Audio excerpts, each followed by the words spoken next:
Hi and welcome to A Mum's Truth. My name's Nadine Whitlinger and I am your host. I'd like to welcome my guest, Dr. Sophie Fletcher. Hi, Sophie. Hi. Dr. Sophie Fletcher believes that the body holds profound wisdom, communicating through symbols and symptoms that reveal our unconscious selves.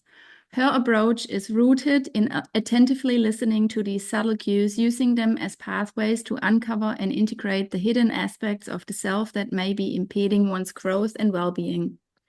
With a master's degree in spiritual psychology, as well as a second master's and PhD in depth psychology, with an emphasis in somatic studies, Sophie is deeply committed to following the innate wisdom of the body. Her extensive training includes somatic experiencing, the neuroaffective relational method, neuroaffective touch, human design, various bodywork and energetic clearing, modalities, advanced autonomic nervous system trainings, German medicine, relational life therapy, and she's also a certified doula and birth educator. Sophie's focus is on empowering her clients to engage with their experiences more consciously, leading to greater self-awareness and growth. What an intro. It's I such a hope I funny hope I thing. pronounced it all right. Oh yeah, great. I would like to also start off just telling the audience how I know you, Sophie. I believe we know each other from Friends of the Truth, actually. I think you haven't been a part of the Rest Academy, or like there was no Rest Academy, there was just like the Rest. How long is it? 8 to 10 weeks? Yeah, well, they started with the 10-week program, or Yeah. I think originally it was 8 weeks. And then I wasn't brought in until like a couple years ago. So I Yes. missed, yeah. Yes. So we've met a little bit after that, and I just would like to tell the audience why I really feel drawn to you, and that's your soft energy. We've been working together the last months in the Res Academy, and repeatedly you have just, I don't know, I can't even say it in words sometimes. I feel like that it's just exactly what I needed. The soft energy, the support, always an open ear. And I think that's just making you very uniquely beautiful. And I really appreciate that about you. Aw, I appreciate that. Thanks so much. I think it's fun the balance between, especially in wrath or rise above the herd experiences. They come in with the more Oh, of the yeah. masculine, right? The rah rah, the let's get it done, the feel the fear and do it anyway. And then I come in and I'm like, what are you experiencing with that? Yeah, which is so What are cool. you Which noticing right now? is so cool because I sometimes feel like I really need the kick in the butt, but then also you have sometimes days when you just feel like you want to be held and you like, and I feel like it's not coincidence, obviously, but you were always there at the right time, which I think is really beautiful. Yeah, so I would just like to start off and ask you to tell us a little bit about your story because I had a really interesting conversation with someone the other day that we all have a past, and sometimes people in the health and well-being business, they kind of forget that. And yes, I'm really keen to have you tell us a bit in your own, like, more about your story. Yeah. So I will say, I think a lot of people in like the mental health arena, um, as you just said, it can kind of be this like, oh, everything's shiny and bright and wonderful all the time. And, I really think it's true that we teach what we need the most, right? Like we get into these things because they're the things that helped us through difficult times or hard times. And um, I definitely had a bit more of a, let's say, a rockier start to my Mhm. experience of having a body and being in a body. I was born really, really ill. I had what's known as pyloric stenosis, which means that the pyloric valve that keeps all the food in your system doesn't close. And so my mom described me as an open jug. So basically, if you put food in me, it would immediately come back out. And so I was born and I was like, normal weight. And then I just started shrinking and shrinking and shrinking and shrinking. And you as a mom, you can understand and Mm. attest to probably the fears around that my mom, my family in general, but my mom was particularly experiencing. As well as just for my own system, my experience of like I'm rejecting this physical nourishment is basically how I interpreted it now. Um, and so yeah, the journey sort of started there of like, am I gonna survive? Am I gonna be alive? And I've had that experience, that turning point, I would say, multiple times through my life. Because I think there's also this sort of idea, and I definitely had this idea of like, oh, you go through something hard and then you just live your life. And like Mm. everything's good and wonderful. Or, you get to some spiritually enlightened place and all of a sudden everything is sunshine and rainbows. And the really fun part of life is that no, it continues. There's always more. There's always other lessons. There's always more choices. And for me, a lot of my choices have been around whether or not I want to be here. So, moving along in my story, there was also a really intense traumatic brain injury when I was 3, as well as some abuse situations. And with that situation at 3, I basically made the decision that internally that I shouldn't be here, that I'm a burden to the world, that my family and everyone, the whole world would be much better off if I didn't exist. And in that process, I also became part of, or my mom became part of, and then me, a spiritual community.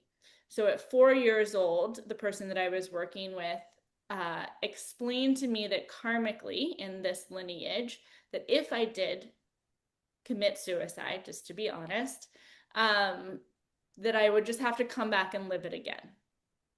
And at 4, I was like, well, that doesn't seem like a good idea. So I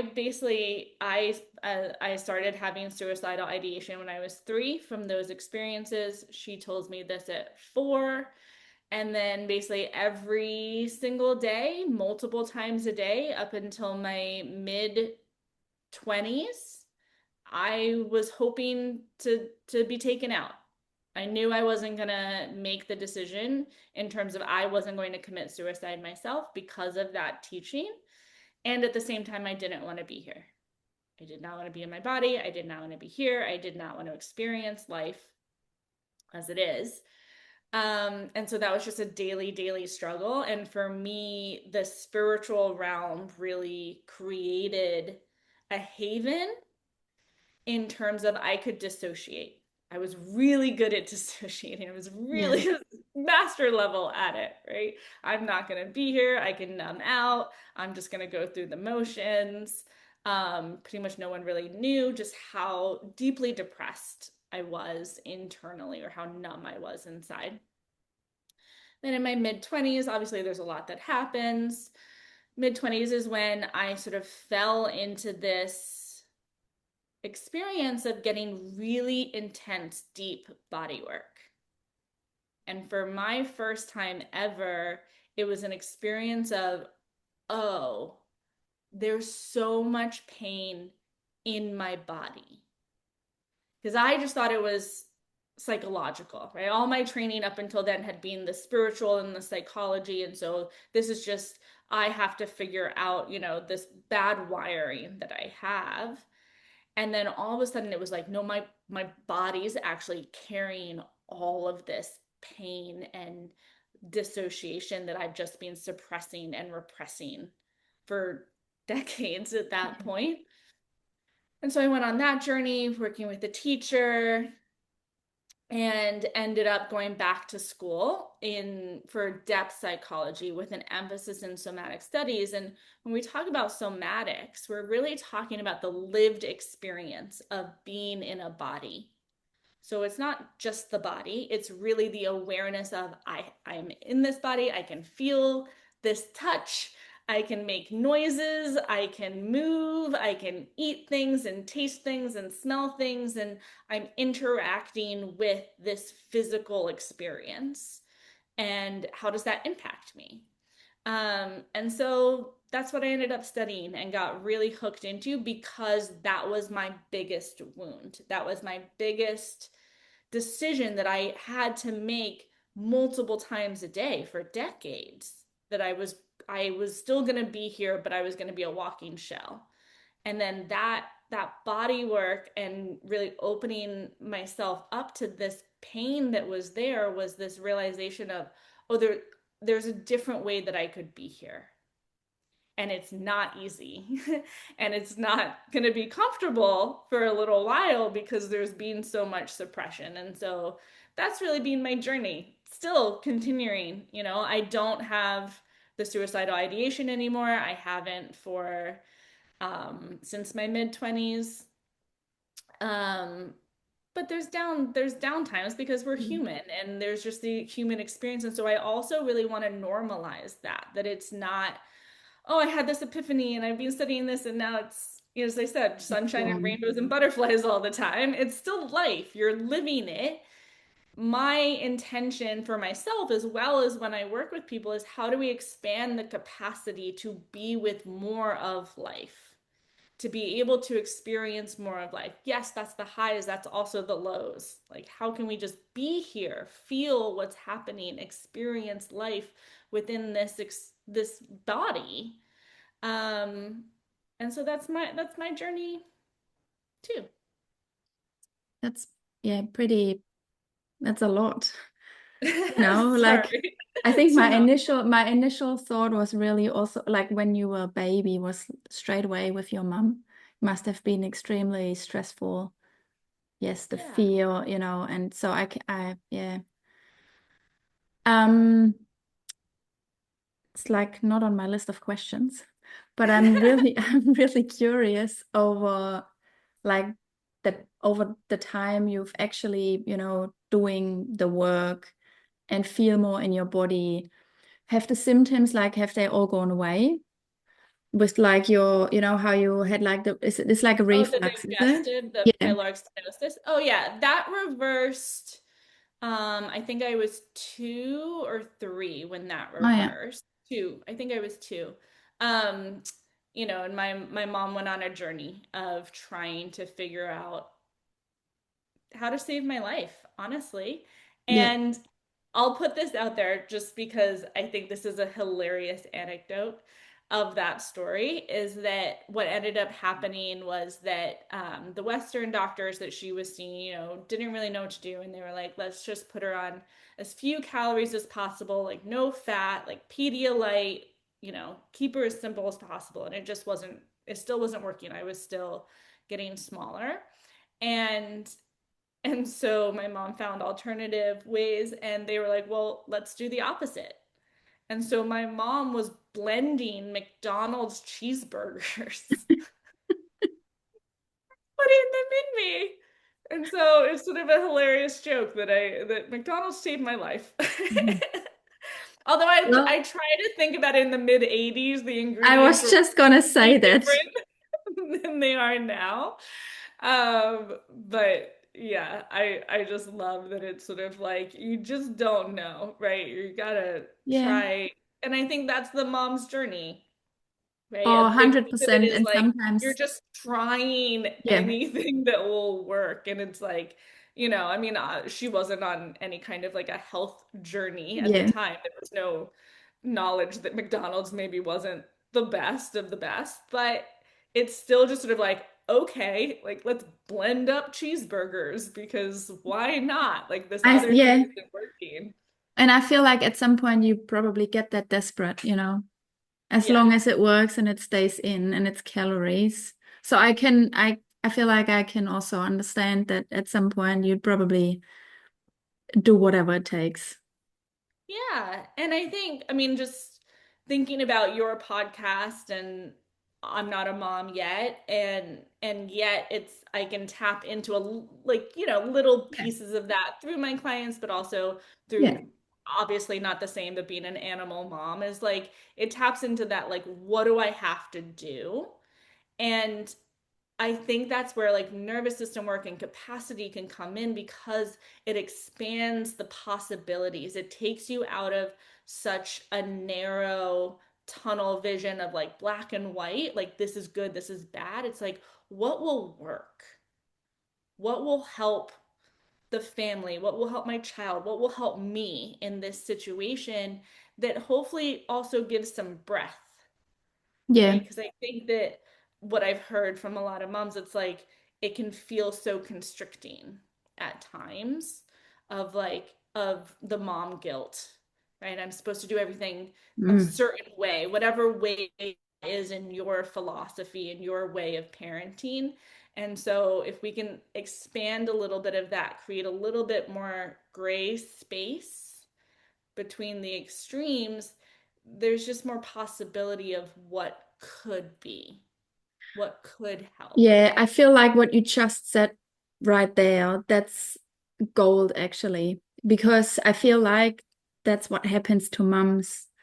They get pregnant and then they start reading all the books, and there's all these experts out there, but Yeah. they have the tunnel vision, right? If you just step once out of their way, and I still feel that till today.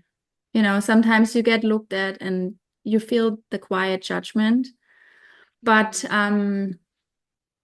yeah, it's really interesting. I actually would like to dive a little bit more into your nervous system work, because I feel like that was just also a really big part of my personal journey, when you like work through all your own things, which is, consuming at times, but at the same time you have all these little people around you. So I was wondering if you could give somewhat of, I know it's a wide topic and it can be quite overwhelming. We've spoken about it a few times, that sometimes I just feel like I'm still connecting the dots. But I was wondering if you can give like somewhat of a, broad overview what nervous system work entails, and what actually the benefits are if we actually sit down and invest the time. Yeah. So, from my perspective, because it's also interesting, because this is such a field right now where, everyone's all of a sudden a Yeah. nervous system expert, everyone's a somatics expert, everybody's trauma Yeah. informed. And, I don't want to discount that at all. And at the same time, there's a lot of pop information out Mm. there that's, I'm personally not one for like the hacks and Yeah. when people use the term reset your nervous system, it's nails on a chalkboard for me. So maybe I need to still work on that one. But mainly because it feels like it's become this phrase that's used, and it's misleading, I think, to a lot of people, or let's regulate your nervous system. And what people often mean in that is let's calm you down.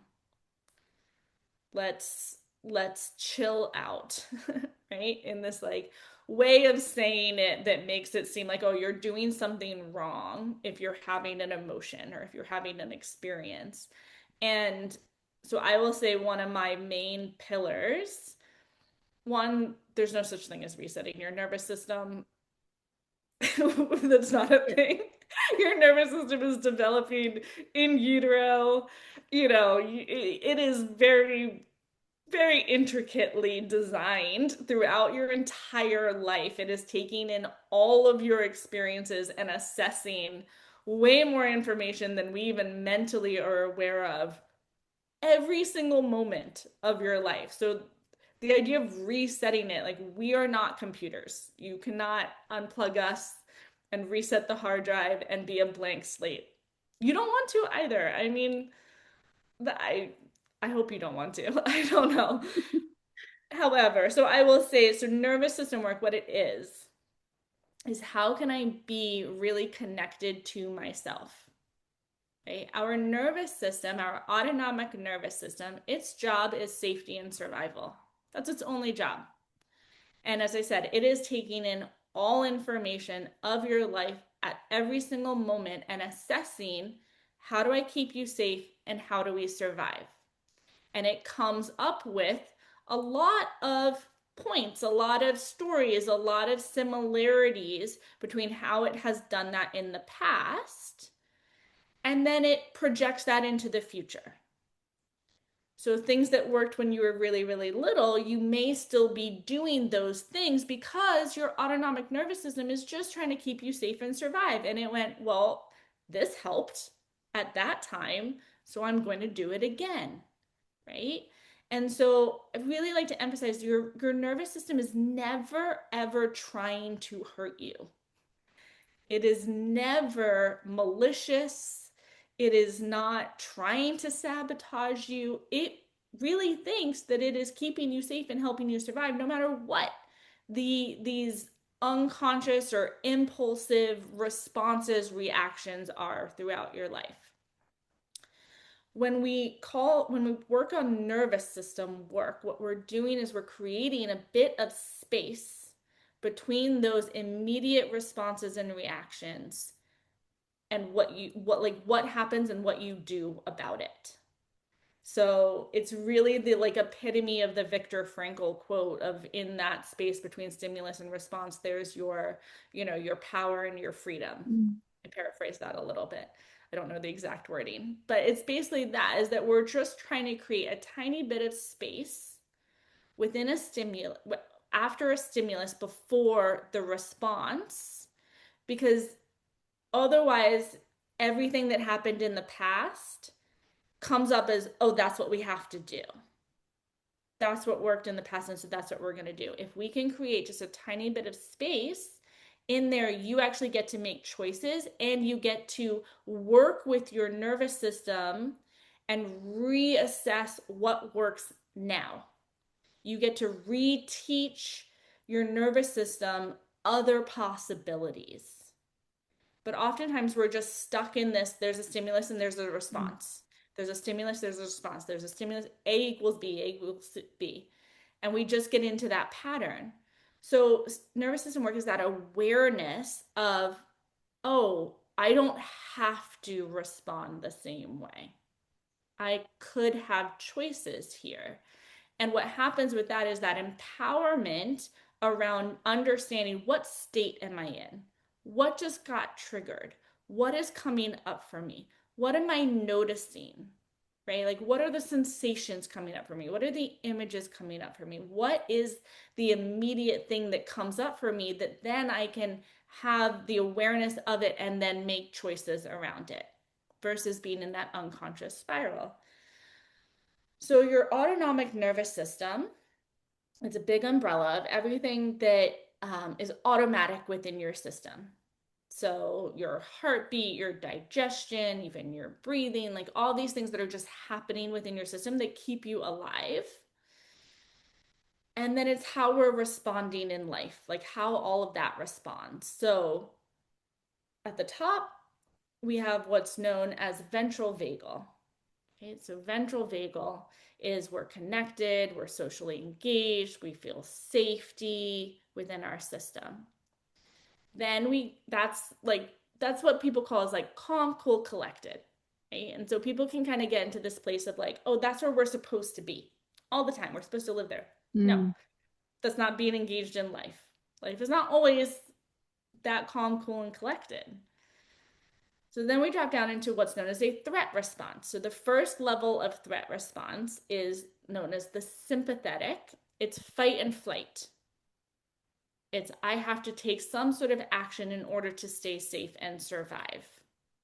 I need to remove myself from the situation. I need to deactivate the situation. I there's physical activation happening within the system. So oftentimes that's going to be, the heartbeat goes up. The muscles get engaged. All the blood goes to these extremities so that we can fight or we can flight. We can run away. We can remove ourselves from the threat. If that isn't accessible or if that doesn't work, we have the next level of threat response that's going to come online, and that's known as the dorsal vagal. So what happens there is that's more of the shutdown. That's more of a collapse within the system because the fight and flight wasn't available. So what else is available? The next thing is basically playing dead, right? It's the possum. Yeah. It's that I'm just gonna play dead and hopefully this threat isn't interested in it. So our system floods with hormones to try to numb ourselves out. Um, I really like to think of it in terms of like the story of, I know you've heard me share this, but it's like the antelope. If we think of like Yeah. nature videos, and the antelope is in the fields and it's with all of its buddies and it's, eating some grass and hanging out, that's ventral vagal, right? Then all of a sudden it hears a twig snap, looks up what's happening. All the antelope will kind of orient, they'll look around, they'll what is going on, what's happening. The threat response is being elevated, right? A little sympathetic comes on board. All of these are not like, oh, I'm in this one, and then I'm in this one, and then I'm in this one. These Mm. are like blended. We're moving through these states at kind of constant experiences. This one's a little bit more, that one's a little less. These things are happening. So the antelope hears the thing, it sees a tiger, right? Threat response goes on. I'm going to run because I'm an antelope and can't really fight a tiger. So everyone starts running, right, into that sympathetic flight. Tiger is running. Maybe it gets one. Gets one, the antelope, if you watch these videos, right, looks like it's already gone. It'll Mm. be still, motionless. The breathing is really, really slow and contained.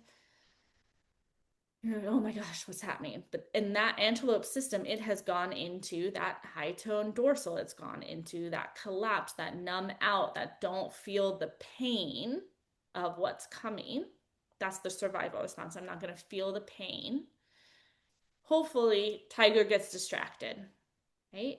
When you watch the animal kingdom, that antelope will jump up straight back into sympathetic and run off, hopefully find its herd again.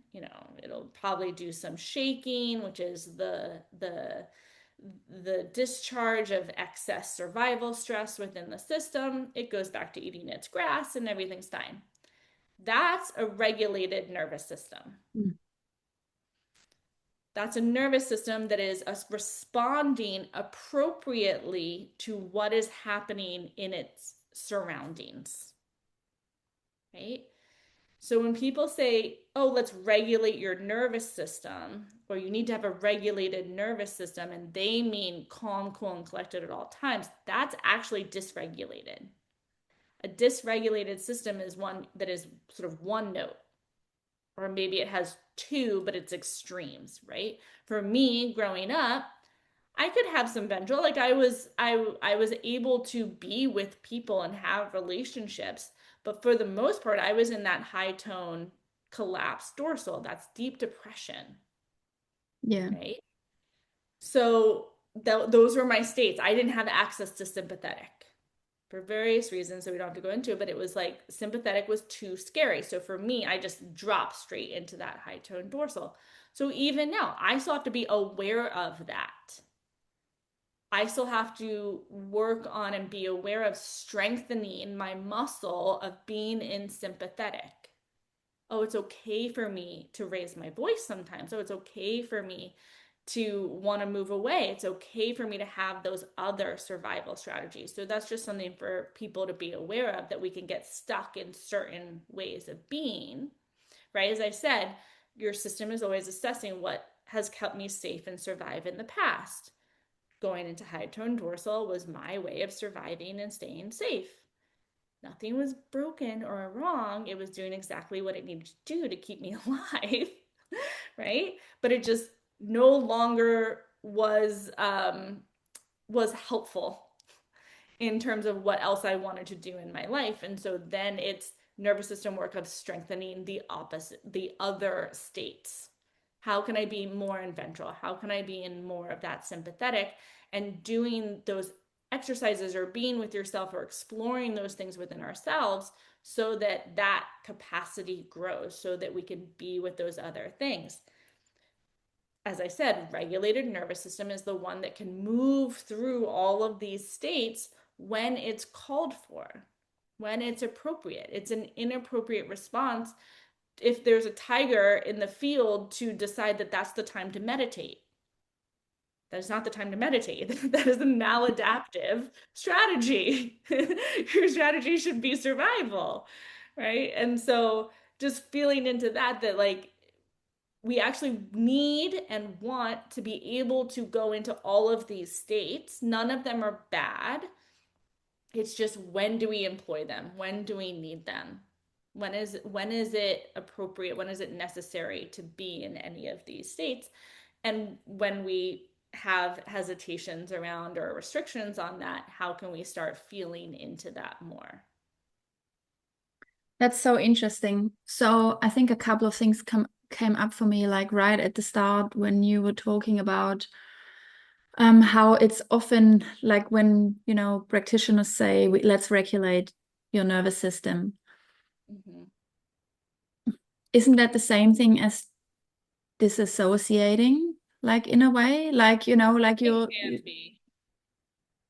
Well, what yeah, they mean is let's down regulate is kind of the languaging that should be used. Let's calm down. yeah, um, is really what they're trying to say a lot of the times. I mean, hopefully not. Hopefully that message is getting dispersed a little bit yeah, more. I do think there's more people um challenging, right? Those ideas that kind of got popular but just aren't accurate in terms of actual yeah, nervous system which is physiology really a or problem. understanding. Yeah, I think it's Yeah. really a problem. And I feel like I always step a little bit back. Like if I see the keywords, if they pop up somewhere, I'm, just trying to be extra discerning.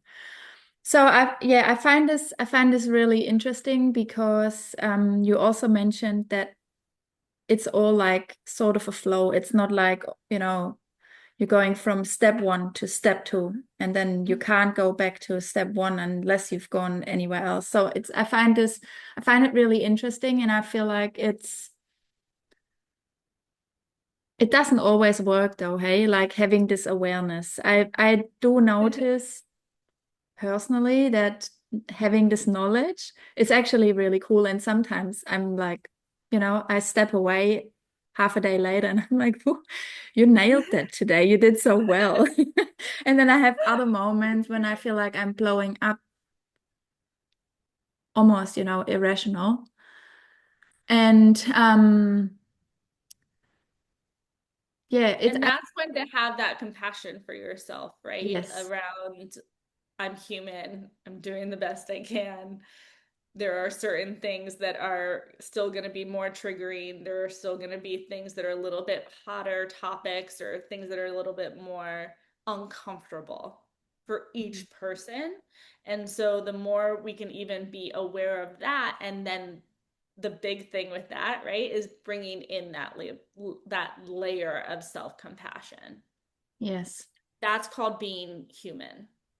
And I think a lot of this stuff, and something that I definitely had to have working through is just like, I'm still human, yeah, and it's okay. Being human can be messy. It can be, these silly things. And it's like, if we can have that, just just a little, even like 5% more of that self-compassion, that there's a yeah, reason that that's a little bit more of a sticky topic, or that that was more triggering for me, or that I was already stretched in a certain capacity of tiredness or hunger, or all of the basic things. It's like, then I'm going to have a little less capacity to be with discomfort.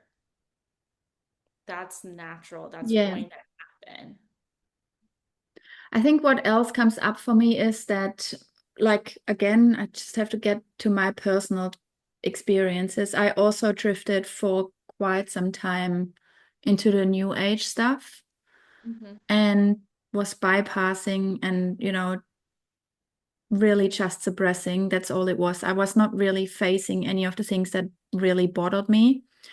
But what always did not seem quite right to my body on some sort of level was that I am supposed to be always calm and collected, because I feel like I've got a fiery personality, for example, right?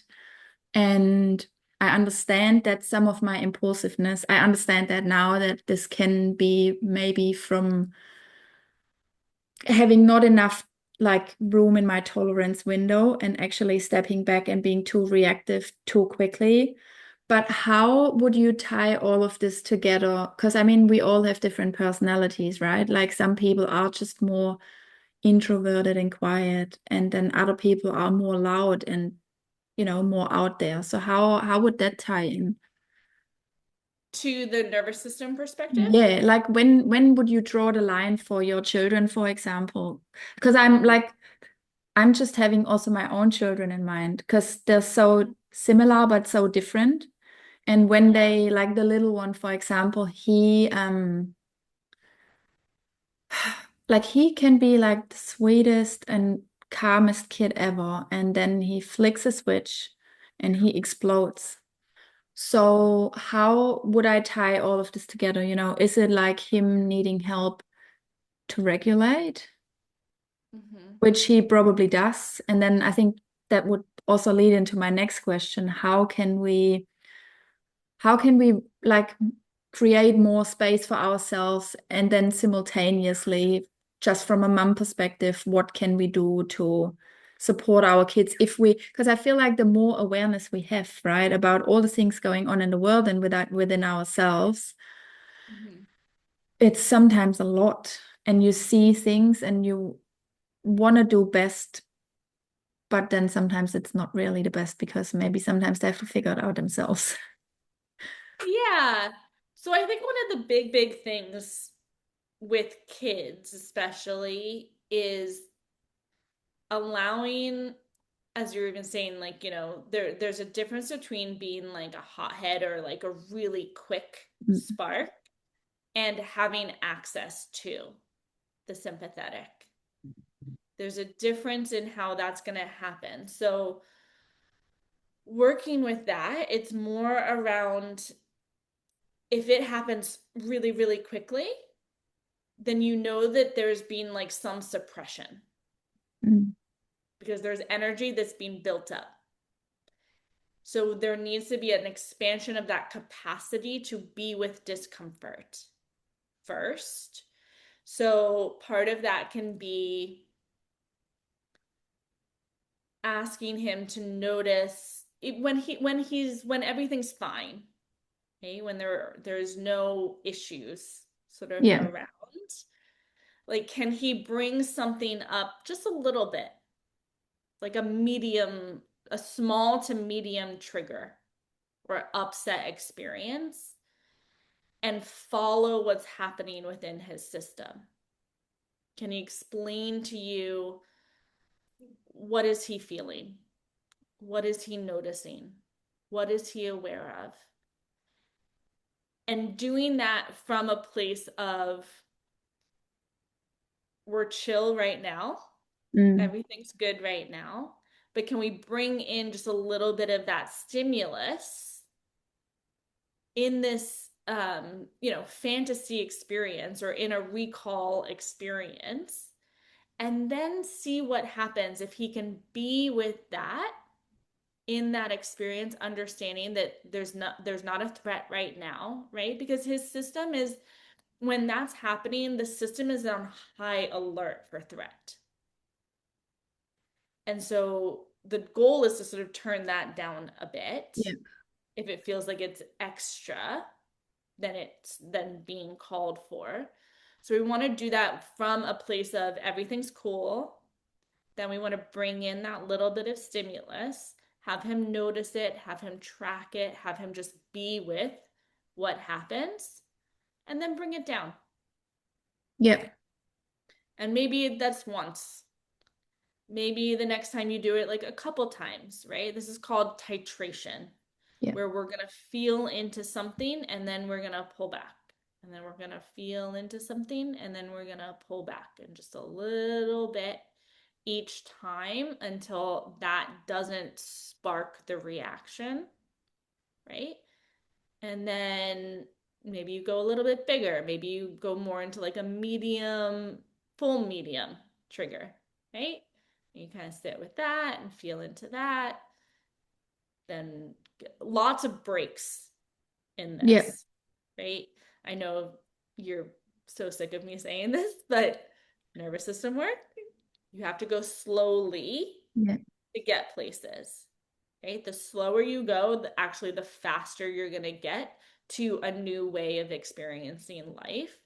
The faster you push it, the more your system is going to put on the brakes and say, that's not safe. That's not safe. I'm not doing that, right? We want to bring our system along with us, educating it along the way. So, with that titration of that fantasy or that recall situation, what you're doing is you're introducing some stimulus in a non-threatening situation, Yeah. but you're introducing that stimulus. He gets to feel it, and then he comes back out of that, right? And what So you're for doing is example, you're, yeah, so for example, if we would have just had one of his blow ups, usually they're very short lived. Because I feel like what I have learned parenting the three kids through different stages of my life, that I'd rather step away and give him the space. Because, I guess him raising his voice, for example, is also a way of releasing some of what's going on in his body. So I try to step away, and I know that the more I try to intervene during him being like really upset, it just makes it worse. It's like pouring oil and fire. So I usually step away, give him a minute, and then once he's calm and collected, would that be like what you mean? So we're like revisiting what happened, for example. yeah, Okay. yeah. And I probably wouldn't do it immediately after. Yeah. I would give him some space to Yeah. feel into that. Um, and even ask him a little bit about like how does he relate to himself when he's in those states? Does he feel like it's okay for him to be in those states? Does it feel like he has to get into that state in order to be heard or in order for something to happen? How does he still feel connected to you while he's in those states? Right? Because even the stepping away can still feel connected. Yeah. But a big piece of that with the parenting is how do we let him know that it's okay? He's still safe and connected and not being, shunned or um, like reprimanded Yeah. for his experience. And that's why you do the recall once the stimulus has passed, Yeah.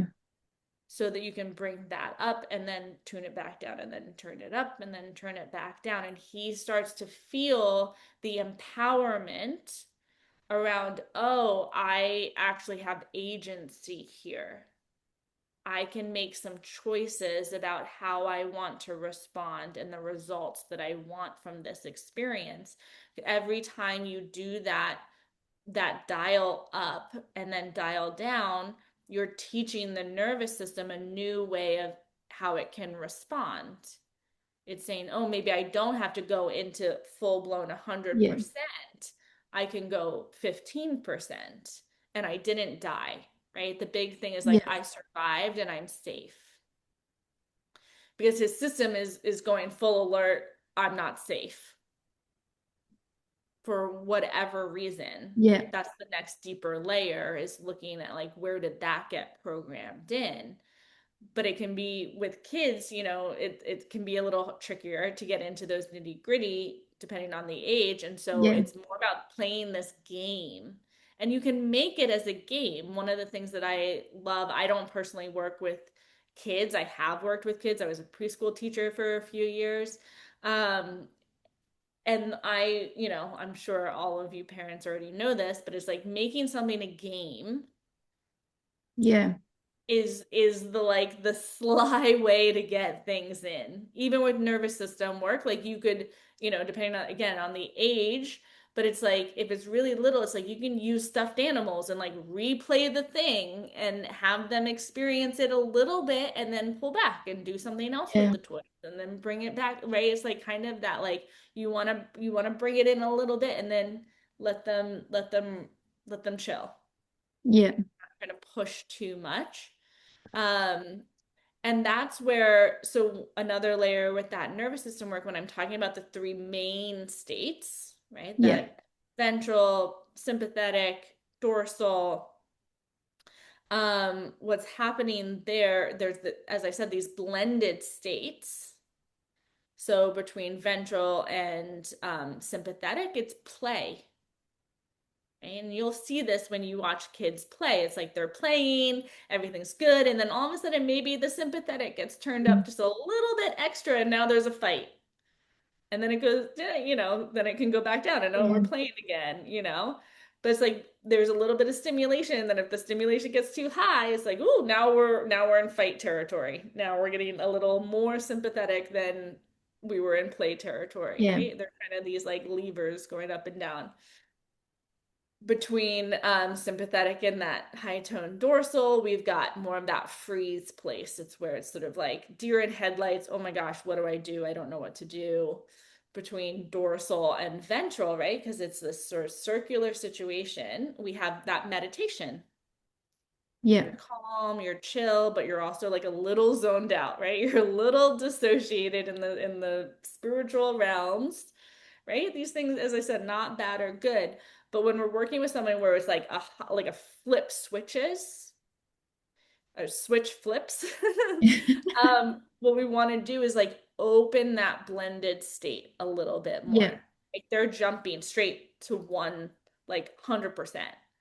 And so it's like, okay, how can we smooth out the edges? And that titration really allows that opening within the system to, as I said, start expanding into like, oh, that's not life threatening. Yeah. Okay, I can be with that a little bit more. I can take a moment and just kind of feel into what's happening when the threat isn't actually present. And then once the threat is present, it's like that can come on board because the nervous system has already gotten more data points, right? It's already learned a little bit more of like, oh, I didn't die last time I did this. Yeah. That's pretty helpful. I'm definitely gonna give this a try. I think in our family, amongst the boys, it's also a lot of boundary setting and how much can I push someone over the edge. So it and like that's I think that's also part of flicking the switch. It's like, oh, you crossed my boundary way too much, and then it's just yeah, a bit So heated. that's where again the titration, like Yeah. even playing out, okay, there was a little push into your boundaries. What could you say?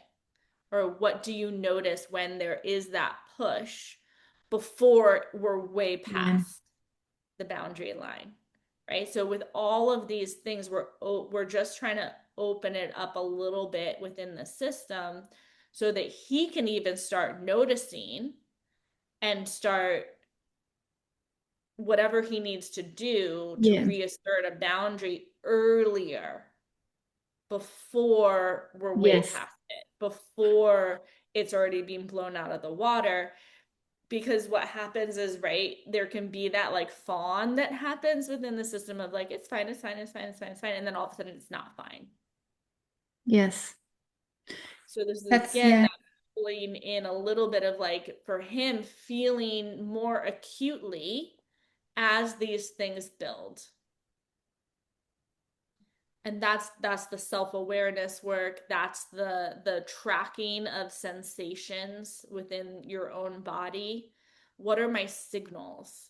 What lets me know that like, all right, I'm starting to get a little prickly Mm. or something's starting to kind of fester for me?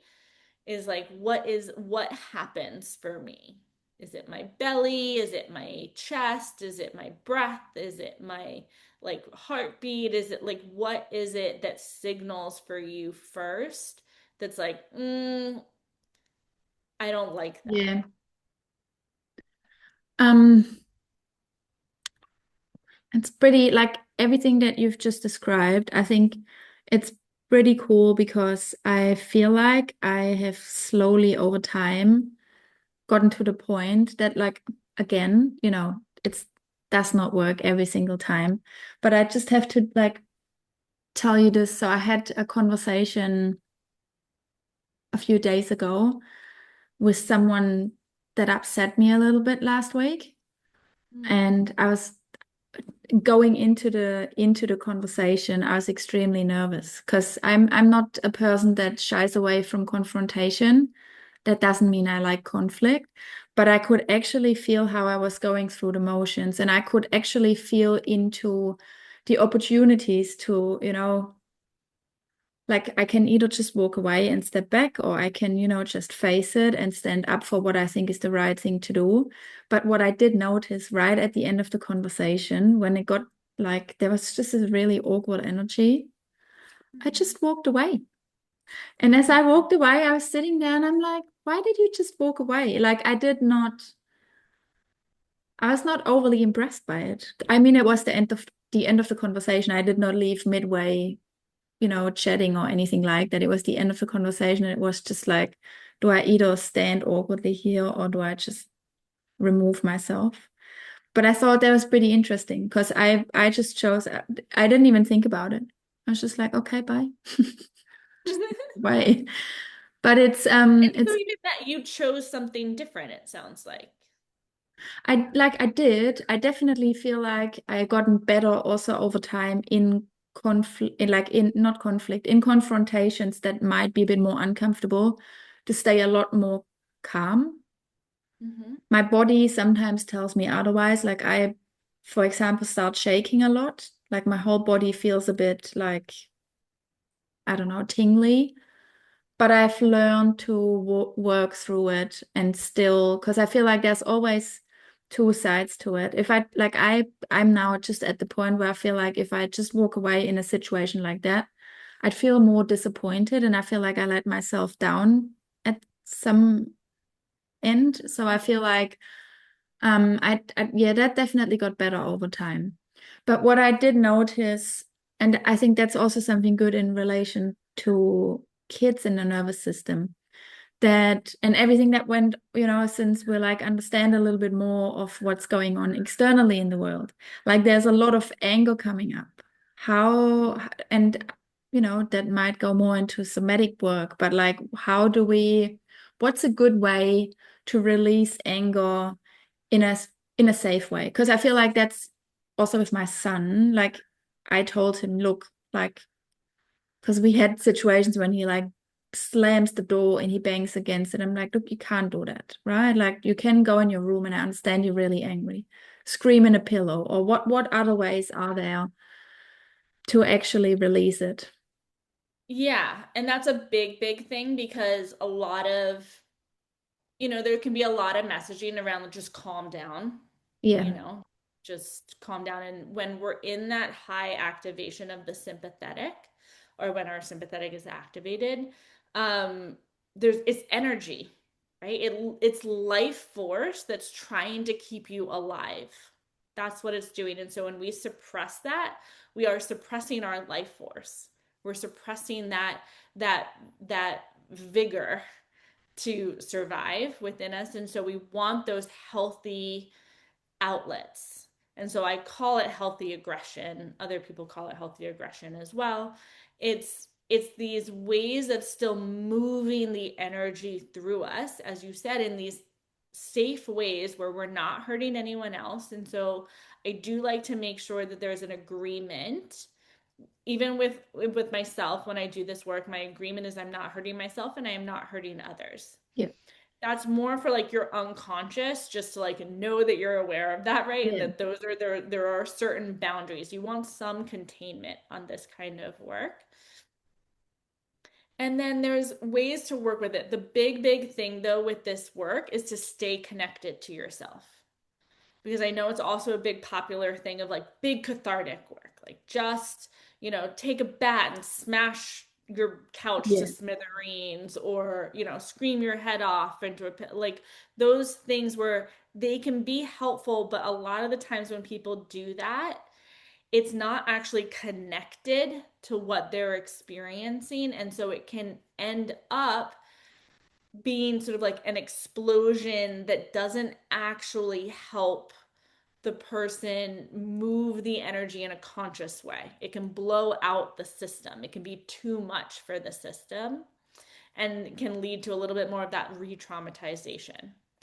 So, with that, I like to say again that slow and steady is going to be key, even though it's anger work or aggression work. And oftentimes it has more of this like, rapid, bigger energy experience. How can we be connected to ourselves, feel the muscles, feel the vibration of the throat, feel the energy moving through our system so that we're actually there and present, and as I said, retraining our nervous system of, oh look, see, we are allowed to experience this and we're not going to hurt ourselves and we're not going to hurt others. So one way that I really, really love, is if you can grab a towel or a pillow or a blanket or something. It's really good if it has like some give or some movement to it. But you can twist. You can twist things. You can, really claw into things. You can pull things apart. You can push things together. For the fight, oftentimes for the fight, it's going to be a little bit more upper body that gets activated in general. And so that's where that towel twisting can come in. You can push against a wall. Oftentimes with boundary work, there wants to be some sort of push. There wants to be something that makes space around the body. And so you can push into a wall, as I said, push in, you can put something on the wall. If you want some give, you can put a pillow on the wall and then push into it. That can be really satisfying for the body. As I said, a towel twisting, really feeling like if you're going to make fists, really feeling the fist, feeling, as I said, the muscles activating. Um, if it's a little bit more of a flight feeling within the body, oftentimes that's more lower body. Obviously, you can also fight with your legs, so that can be a little bit more blurry. But for flight, I really like just dropping the heels into the ground, feeling the vibration of your heels hit the ground. So the balls of your feet can stay on the ground and then just your heels Yep. are really hitting the ground. You can also literally go for a walk, literally flight, right? If Yeah. you're gonna run, again, it's a little bit more, but you want to stay in the body. Can I feel my legs hitting the ground? Can I feel the breath coming in and out of my lungs? Can I feel my arms moving? Um, there's also, growling can be really, really helpful, or even just showing your teeth in some way, like a snarl, is really, really helpful. Anything where you're really, as I said, activating those muscles of survival. When I'm doing things like the towel or the wall or certain things, I like to say to do like 3 rounds and then pause.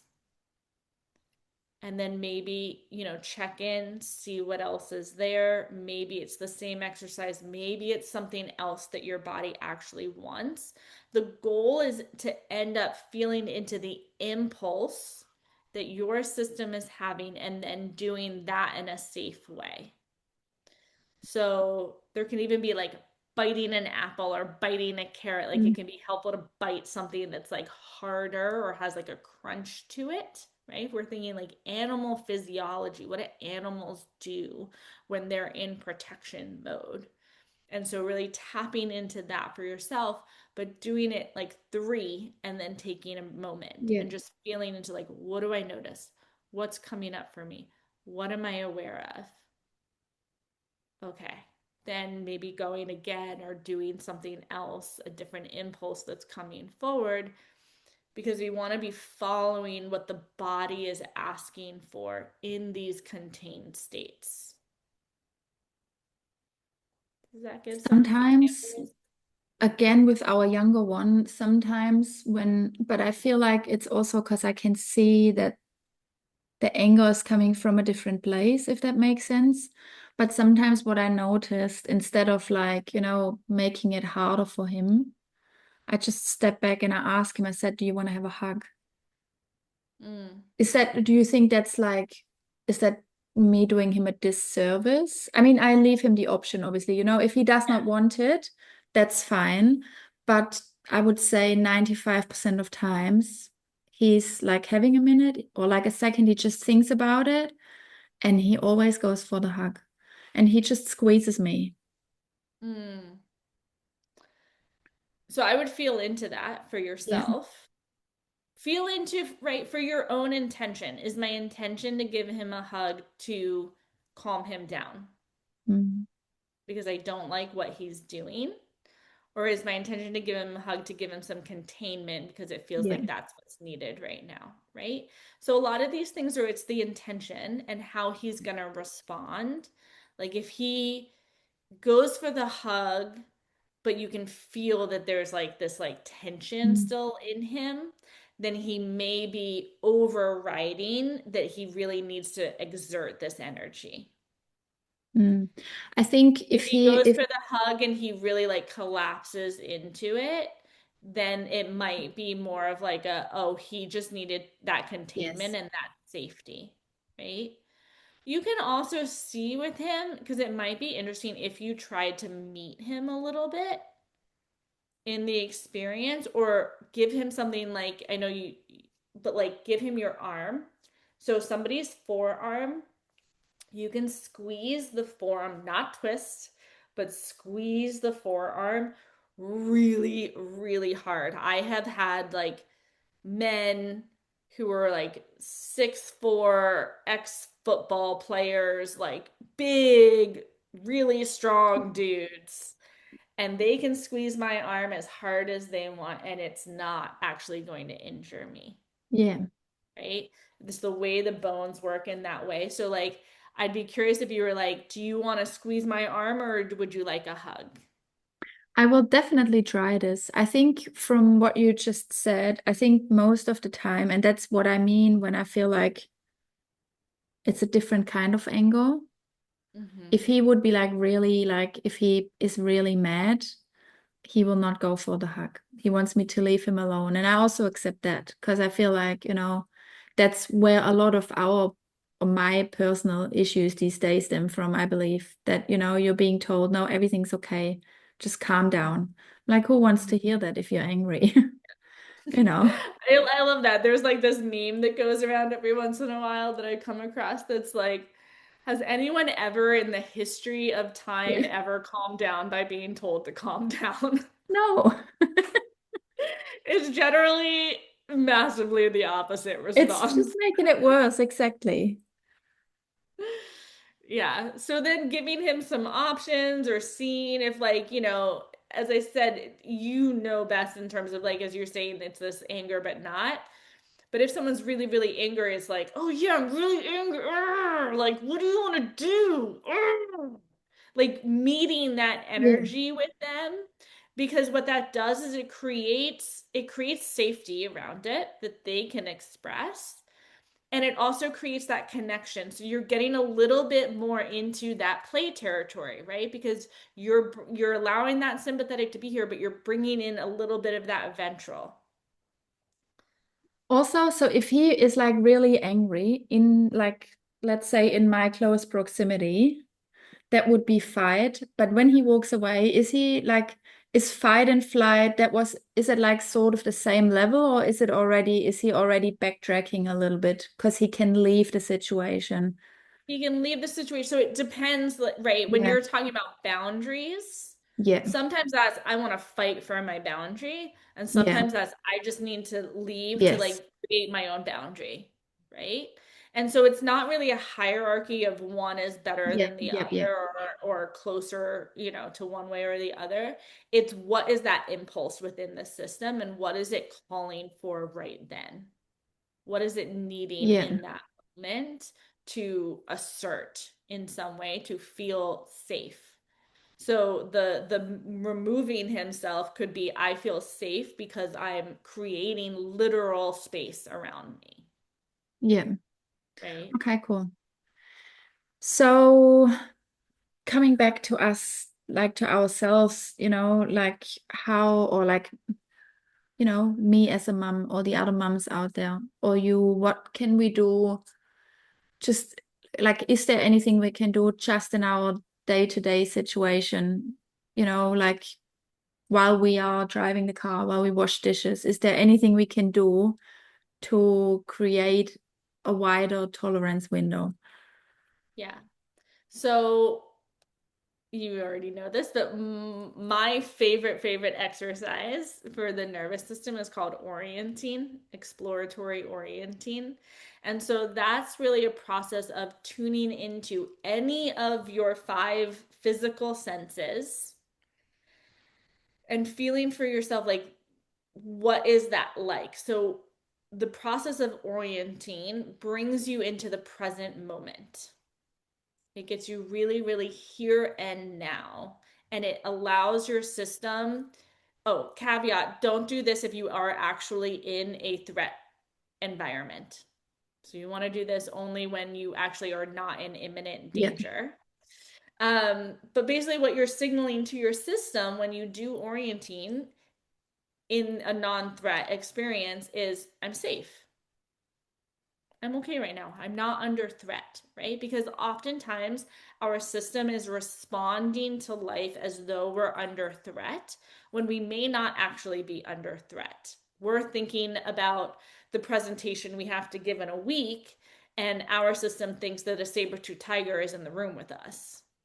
So the more we can signal to our system over and over again of like, no, I'm actually not in imminent danger right now. Oh, no, I'm not actually in imminent threat right now, the more the system gains that within itself and it feels more of that steadiness, right? Um, Another thing is resources can be hugely helpful for moms, for kids, for everybody. One of the big things to do for a resource, what you're looking for is anything that makes you feel or evokes, brings forward a feeling of safety, a feeling of groundedness, a feeling of pleasure, a feeling of something nice in your environment. It can be a fabric, it can be a smell, it can be a color, it can be a vista, it can be a tea, it can be anything, right? It can even be, these ones can be fantasies. So it could be, oh, I'm sitting on the beach with the sun on my skin, right? You don't have to actually be there, but can you evoke that experience? So you bring in a resource, right? Any of these things that feel really, really good for you and your system. I tell people to make an actual list. So if that's in your phone, if that's, on a sticky note, if that's on your computer somewhere, because you want to reach for these when you're feeling that activation within your system, and maybe it's too much, maybe you're a little overwhelmed, maybe it's just not a place where you can do the anger work or the aggression yeah, work. And so I need to just kind of like level myself out right now. What you're going to do is you're going to evoke that thing, right? That smell, that taste, that experience. And then you're just going to notice what happens within you. So that's the big shift, is really feeling like, how does that land for me? What do I notice in my own being? What are the sensations that come forward? What are the images that come forward? Maybe there's some affect. Maybe there's meaning that you're making behind it. But understanding so this practice is really about like getting in tune with yourself. What is present for me? You're growing that self-awareness, um that self perception, at a deeper level so that you're tuning into what's true for you right now. So resources can be really, really helpful. Orienting can be really, really helpful. Um, Man, there's so many things. But even for yourself, that titration, right? Feeling into like, oh, what was a small to medium trigger? What was a small to medium activation within the system? What can I notice? Again, tracking for yourself what comes forward. Okay, now I'm going to come back out of it. A good way to come out or to like, ground yourself, feel into your feet, feel into what you're sitting on, look around, do some visual orienting or orienting of any kind. What we want to keep doing is signaling to the system that I'm here, I'm listening, I'm paying attention. And then secondarily, if there's a way to signal like I'm actually safe right now, as long as you are. Yeah. And so that can be hugely, hugely helpful. So one thing that just came up for me actually is that I think it was in the Res Academy in one of the presentations that we had to do about forest school and how kids are out in nature and it just helps their regulation in a very natural way, which I find really, really interesting. I feel that myself, right? Like I walk the dog at least twice a day in like a little forest area, or I love going to the beach. And the moment I arrive there, it's like I'm chill as Mm. what like is that then like my safe zone? Or is that Yeah, something it can that be like a happens? happy place. Yeah. Or does that actually happen on a very different, because we're like, I feel like we're so disconnected from nature in many ways. Yeah, I mean, it's one of those things of like the more biological you can Yeah. be, the more your system isn't going to be registering these unknown Yeah. substances, lights, experience as threat, right? Like we have to remember that like our physiology is animal. Yeah. Some people take that as like a negative thing or denigration. It's not. It's just we're physiologically Yeah. animals.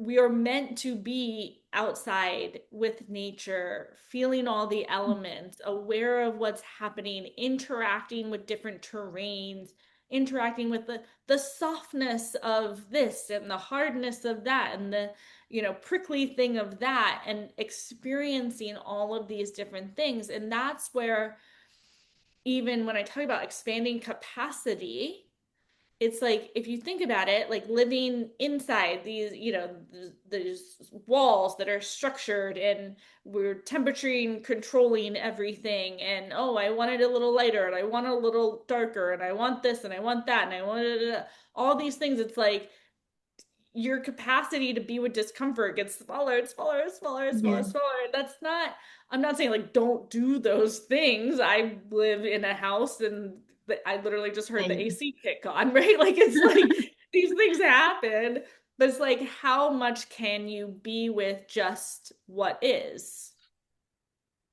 Can I be with a tree and not be like, oh, that tree should be, a different color green, or I don't like the angle that it's at, or whatever, or like, even walking on the bare earth. I mean, that has huge, all details that I can't get into, but it's like being with nature is also being with multiple different experiences. Mm. As much as man tries, we can't really control all of nature. And so we're in that environment where we're having to expand the capacity. We're having to be with discomfort. We're having to be with pleasure. We're having to be with all these different experiences. And so, yeah, I think that's huge for people to just be in your natural habitat. Nice. Also, I mean, I think green signals like safety or Yes. something to, there's also all the color. I Yeah. mean, there's layers upon layers upon layers, but Mm-hmm. Yeah, which is interesting. I think that was part of when I studied holistic counseling. with all the color therapy, and I do have an affinity to green colors. Mm. And blue would be really calming, which the ocean, the sky. And so yeah, it's really interesting. That was like amazing. And there was so much gold. And I'm really keen to try some of those things. I hope I don't get my arm squeezed too much. I'm gonna call you if I do. Just remind them there's no No twisting. squeezing. You're Yes, on the twisting. arm, there's no twisting. It's just straight squeezing. Yeah. Just straight squeezing is fine. No Indian burns is what we called No. them when we were young, which I'm sure is not PC now that I say it out loud. But I think they say Chinese burns in Australia. okay. Well, either way, we're not doing any of that. If Yes. you want to twist, get a towel or a blanket, like Yes. something that your hands can squeeze and move through. Um, but yeah. That's awesome. To close off this call, how I will put all of these details into the show notes as well, but how can people find you and, read more about you, reach out? Yeah, the main thing is going to be my website, sophiefletcherphd.com. You can contact me through the website. You can also, I'm on Instagram, Sophie Fletcher, I think it's .phd. I'll put Yeah, it I also think in so. the notes. Um, so both of those ways you can contact me.